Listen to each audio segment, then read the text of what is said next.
অনেকেই ভাত খাওয়ার পর এক বাটি ফল নিয়ে বসে পড়েন। ভাত খাওয়ার অন্তত ঘন্টাখানেক পরে ফল খাওয়া উচিত, নয়তো আপনার হজমের সমস্যা দেখা দিতে পারে। ভাত খাওয়ার পর ধূমপান করা থেকে বিরত থাকুন। পেট ভরে খাওয়ার পরেই ধূমপান করলে স্বাভাবিক সময়ের থেকে 10 গুণ বেশি ক্ষতি হয়। অনেকেই ভাত খাওয়ার পর স্নান করতে যান।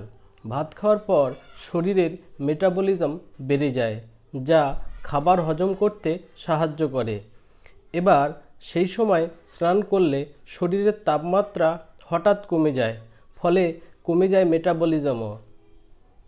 ভাত খাওয়ার পরেই ঘুমিয়ে পড়া খুবই খারাপ অভ্যাস। এর ফলে শরীরে মেদ জমে। খাওয়ার পর অন্তত 30 থেকে 40 মিনিট বসে থাকুন, বই পড়ুন, টিভি দেখুন, ছাদে বা ঘরের মধ্যে হাঁটাচলাও করতে পারেন।